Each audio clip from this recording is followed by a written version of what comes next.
Hey. What am I doing?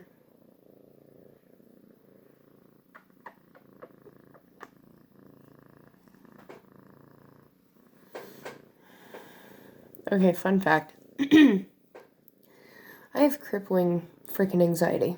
Bad. And I know what all of you are gonna say, because my coffee moments, right? But here's the deal. I have gone caffeine free, and it did jack shit. Did absolutely jack shit for my anxiety. Or to combat it at all. Like, no joke. And, so yeah, there's that. I'm trying to get an angle here. Oh my god. Okay. I'm gonna guess. What the fuck? Oh god, I hate that saying. My ex-best friend used to say that all the time, and that is traumatic for me. He gets eye boogies. Hey. Little girl.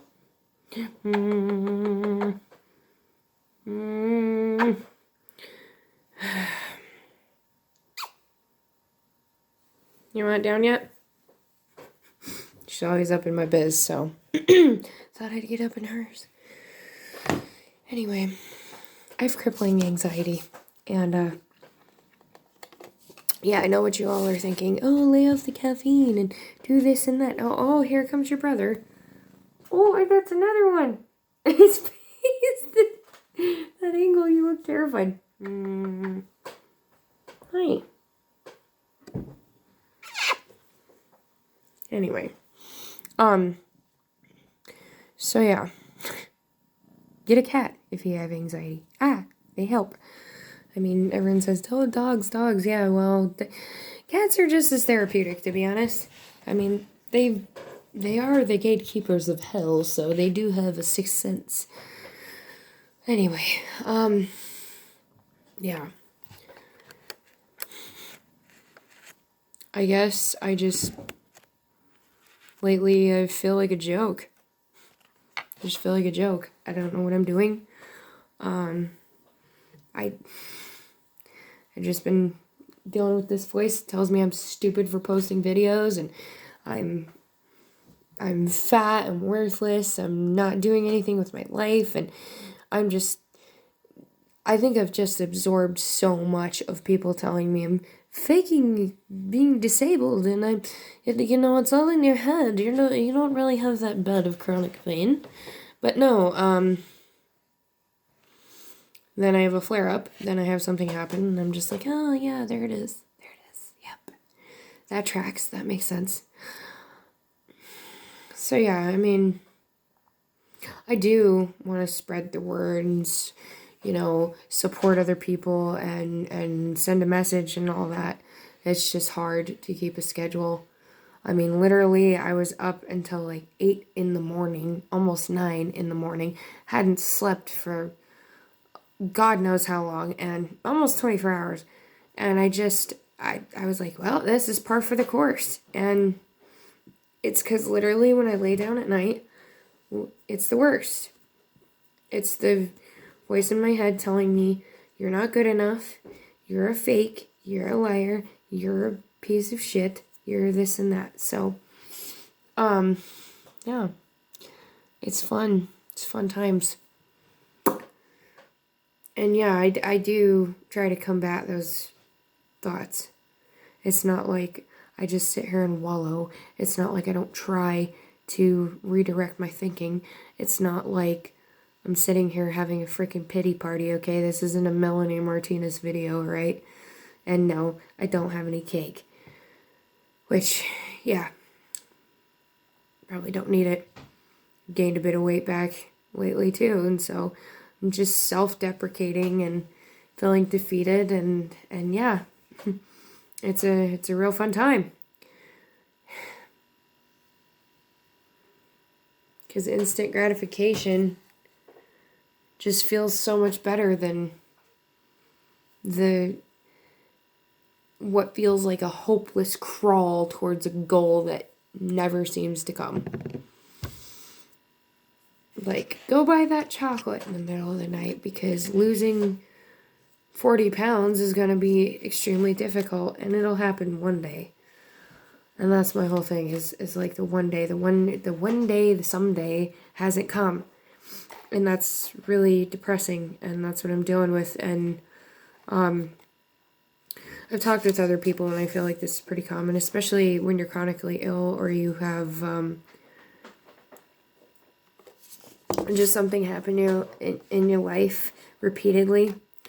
And it's not necessarily due to, you know, lack of trying or laziness or failure or any of those things.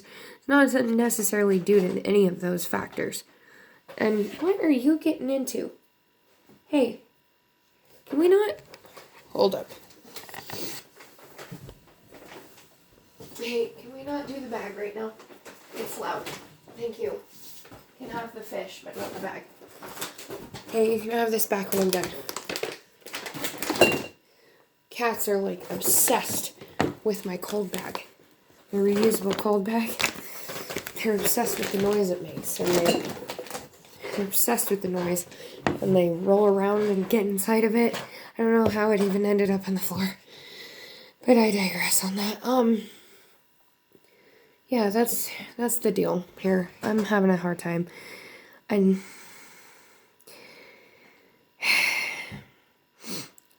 I feel like the Christmas season just gets to me. Like, I'm so excited and so happy for Halloween, and I'm so happy for, you know, the pumpkins and leaves and all that jazz. You know, it's just one of those times of year where you just get to do awesome things. You start baking. It starts getting chilly. It rains. It smells amazing outside. The unbearable heat is gone. And it's just a cozy feeling when autumn comes. And then November 1st rolls around. And the capitalism of the good old USA kicks in. And it's just depressing because I feel like we're so judged on our ability to monetarily show that we appreciate and love people in a monetary, tangible fashion. And for me, I like to hand make Christmas cards, and I like to, you know, paint people things and make things that are one of a kind, even if it's like paper flowers or jewelry or something of that nature. And it's just not appreciated as much as like a video game or a CD or some stupid oh excuse me, some stupid you know, even a dollar store trinket. It's just because you paid for it. Like, really? I paid for the materials. You know, I paid for the paint. I paid for my brushes. I paid for it with my time. And honestly, every painting and every drawing I do is one of a kind. Even if it's used from reference, it's still something I made. Therefore, it didn't exist before. And so, you know, because as much as we try to copy things, unless we're directly tracing, I feel like there's a touch of the individual in whatever they do. So, you know, I mean, anyway, I don't know. It's a depressing time, and I've always had crippling anxiety, even when I was a child. I mean, now that I know what it is, even when I was in elementary school, I'd have like these panic attacks, like legitimate panic attacks, and they just thought I was being difficult because, you know, I'm a child in the 90s, and even back then they weren't progressive like they are now with mental health, especially in kids. They just think you're you know, you're a spoiled brat, you're ungrateful, you're difficult, you have behavioral problems. Yeah, well, emotional disturbances can cause behavioral issues. Huh. Fancy that. Because when you're a child and you have no way to conceptualize or verbalize what actually is going on with you, like the fact that you feel the same feeling that you do when you have a nightmare in waking life over nothing, and that you have legitimate anxiety, there's no way for a child to really communicate that in an accurate way that an adult would receive and understand to have that meaning. Like, oh, my kid has anxiety. like, they thought I might have had autism and, like, just some other things going on. But honestly, I think it was just, a few things. Not that my mom didn't love me or anything like that. It's just, yeah, it's a whole thing. And yeah, that's just translated throughout my life in different fashions. And lately, it's just been the insomnia and the lack of motivation and the checking out, dissociation from the world around me. I literally lost 2.5 months this year and just don't even, I mean, it's almost like I went into a waking coma, and that's how severe it can get. So, I mean, I feel like the people around someone who's experiencing that don't necessarily understand, to the point where they're like, oh, you have no work ethic, you have no drive, you're lazy, you're selfish, you're doing this on purpose to me, you're, just the list goes on. I've heard it all. I've even felt that way about other people. It was just like, wow, you're really being a lazy, like, unmotivated person. Like, what the hell is wrong with you? And then you go through it, and you're just like, wait a minute, this might have been going on with that person. It feels like a personal affront to you sometimes when people continuously show a lack of whatever. I would just say a lack of. It could be whatever. A lack that, you so desire from this person is just not happening. And I feel like that feels personal after a while.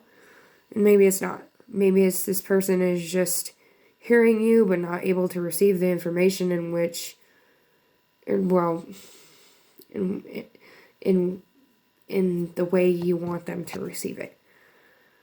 And yeah, I feel like people around me are dealing with that with me right now, because I've had several conversations and several experiences where people are like, oh, well, you're being mean, or you're not paying enough attention to me, you're being a bad friend, you're being a bad person, like, whatever. And the people around me have felt neglected or felt that I didn't care.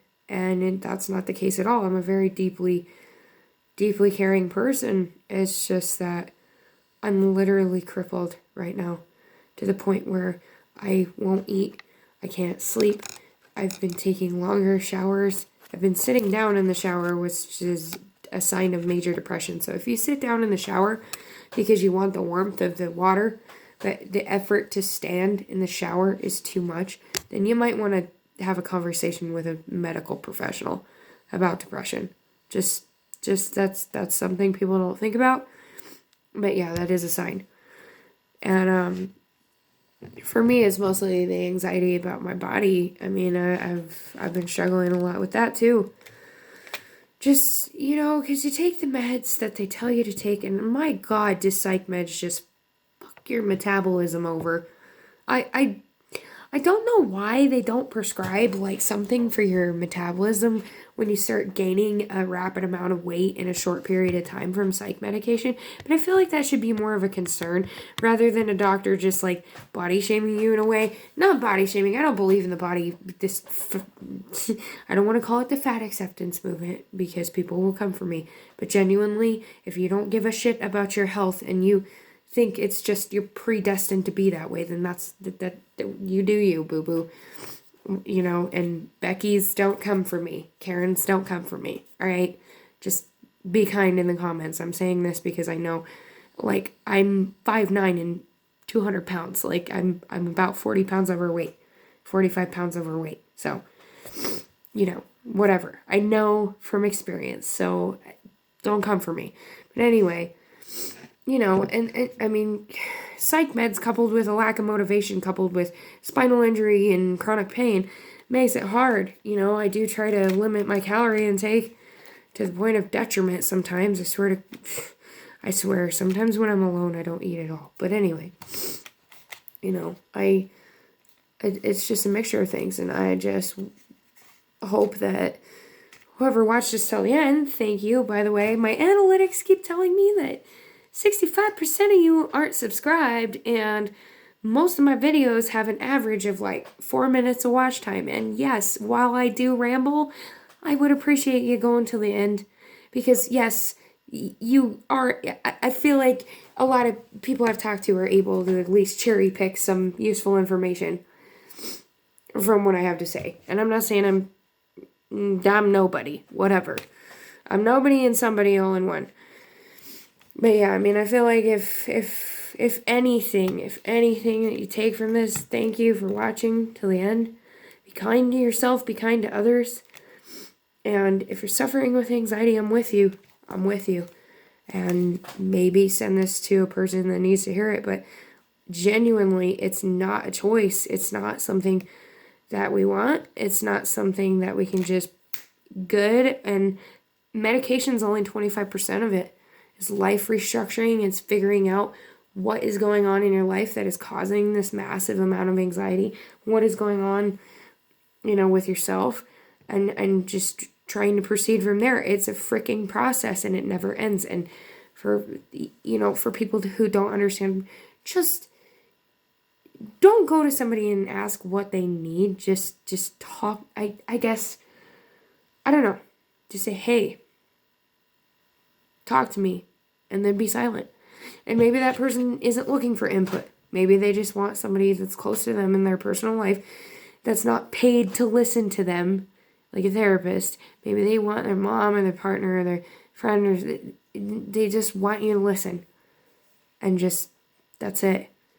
Be there alongside somebody. You can't fix it. There's no fixing to be done. It's just a process. It's a journey. So if you need to send this to somebody who needs to understand more, the sleeping, the personal hygiene, the personal care, the lack of attention to other things around somebody, it's not personal. All right. Anyway, I love you guys, and I'll catch you in the next one.